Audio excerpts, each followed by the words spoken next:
Now, sulfa drugs, you may have heard sulfa or sulfonamide drugs if you watch enough TV and you see enough commercials for pharmaceutical drugs. The sulfonamide functional group is very common in a lot of different types of pharmaceutical drugs. One of the most common is antibiotics. And sulfa is actually one of the first that was synthesized. It's not as commonly used anymore.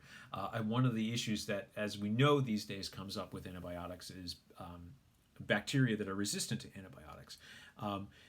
Being allergic to sulfa is very common. I'm, in fact, allergic to sulfa. Sulfa is sulfonamide, sulfonilamide, I should say, is one of the most basic of this type of pharmaceutical drugs. There's a lot of different substitution patterns. And in fact, there are other sulfonamide drugs that have completely different mechanisms and are used to treat completely different things. So this particular synthesis is a multi-step synthesis. You can consider perhaps the triphenylmethanol and organozinc reactions as multi-step because you're doing multiple operations and adding multiple things to the reaction mixtures. But for sulfa drug, you're actually doing multiple different reactions. So that's sort of the key if you become an experimental organic chemist, is even if you do two steps in a row, it's a multi-step sequence or synthesis.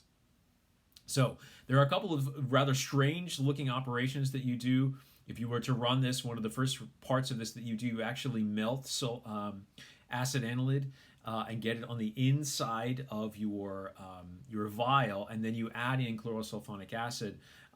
That's always a fun one to do because chlorosulfonic acid is pretty dangerous and pretty reactive. It smokes, not in a flammable way, but it reacts so much with water. And when you react it with water, it makes two strong acids, hydrochloric acid and sulfuric acid. So it's pretty, well, dangerous to some and fun for others to work with.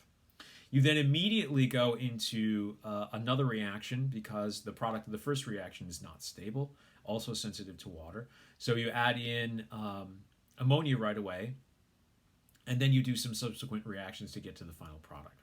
So there's a lot of different things going on because you're doing multiple reactions. And it's important when you consider doing a multi-step synthesis, think about what your yield would be for the first step, think about what your yield would be for the second step, and the more reactions you do, you're going to continue lowering and lowering the yield because you're simply going to lose material along the way. So when you think about pharmaceutical drugs that you have to purchase, think about how many reactive steps it would take to get to that final product. With these materials that are very, very complex, you have to be doing more and more reactions. So chemists will always try to find ways to make more than one bond at once because they can save steps, or start from a material that is much easier to synthesize or isolate from natural sources before going on to the rest of the reactions. So this sulfa drug synthesis is your first real multi-step synthesis. Traditionally, we would actually take this material and in association with some of the biology labs is tested against bacteria. Now, of course, we don't have to have a way to do that virtually, and we wouldn't do it in the summer because there's not any biolabs that are operating.